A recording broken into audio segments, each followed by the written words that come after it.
Guys, welcome back to the channel. Hope you're keeping well. Now, this segment currently on your screen right now happened last year, July the 8th, 2023. And this basically happened after this elderly man went to get takeaway food from the Queen of Sheba restaurant in Paddington.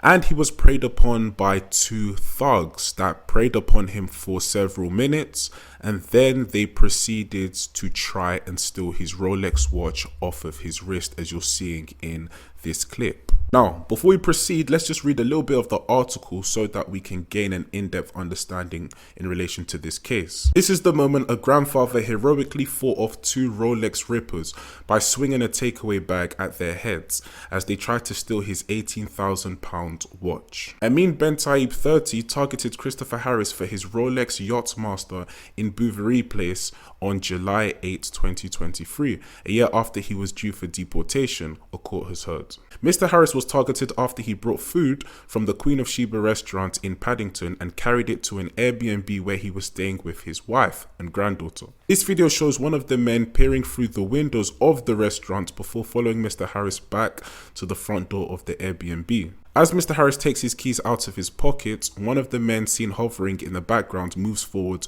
to grab his watch. The other mugger then joins in, trying to rip the Rolex from Mr. Harris's wrist as people watch on. Judge Adam Hiddleton jailed Ben Taib for 45 months, adding that he will qualify as a foreign criminal and be subject to automatic deportation. The prosecutor Alison Summers Casey told the court that Ben Taib was being pursued for deportation since the 20th of September 2022. That did not take effect, she said. Now, in addition to not being able to wear a Rolex watch or any other kind of watch brand on the streets of Sadiq Khan's chaotic London, we now know that you cannot bring your phone out. Yes, phones are being stolen in every direction at every location. I'd even argue that being in central London poses more of a hotspot for criminals to attack. In addition to that, we see that pickpocketing crimes have gone through the roof. You know, in central London, in tourist areas in London, in and around London, we see pickpocketers going behind tourists, you know, pinching their purses, wallets, credit cards, etc. Anything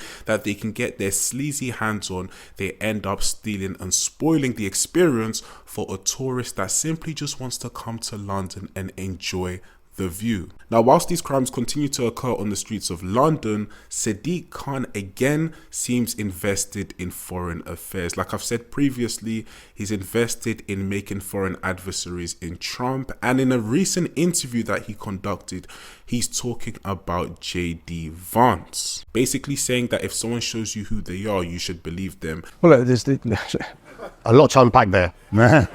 so a number of things. I don't know who said this, I think it was Mangelo. Look, when somebody shows you who they are, believe them. Believe them.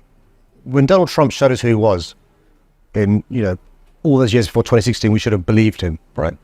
And so it goes back to the first question, actually, Will, which is allyship. Look, who are the one group of people who is permissible to criticize, demonize, make generalizations against, stereotypes against, use tropes against than anybody else? It's Muslims, right?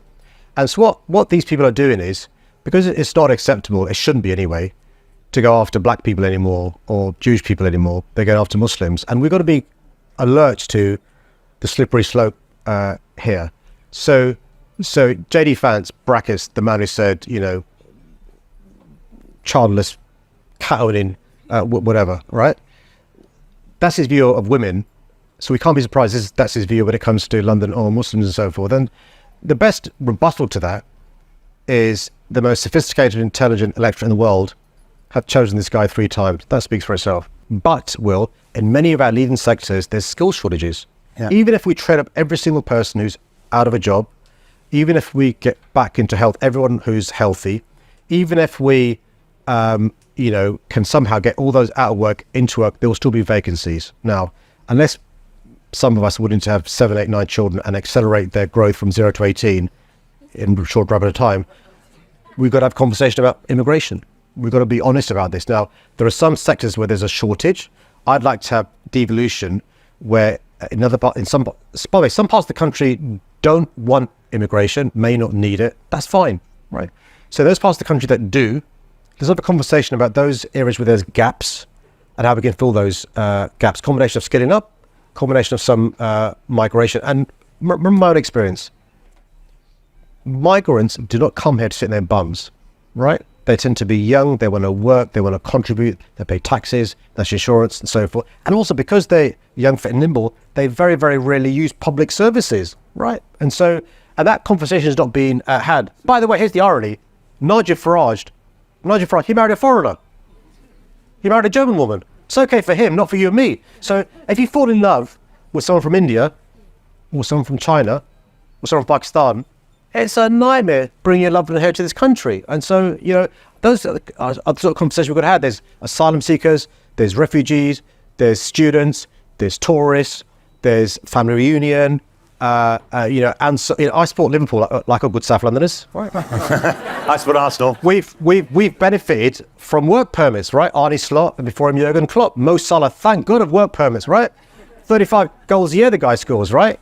And so let's have the conversation, and people aren't stupid. They'll recognize the benefits of migration. So guys, just to conclude very quickly, this was a recent interview that was conducted as of a few days ago, and Sadiq Khan doesn't address the core foundational problems affecting Londoners. In the beginning clip that you saw, those were immigrants that came into the United Kingdom, illegal immigrants that was robbing the old man for his Rolex watch. A lot of immigrants are committing crime. Not all of them, but there is a portion that are, because they're not well vetted. I covered Madapasa about a month ago, and he was coming over saying how he wanted to see Nigel Farage and do something to him.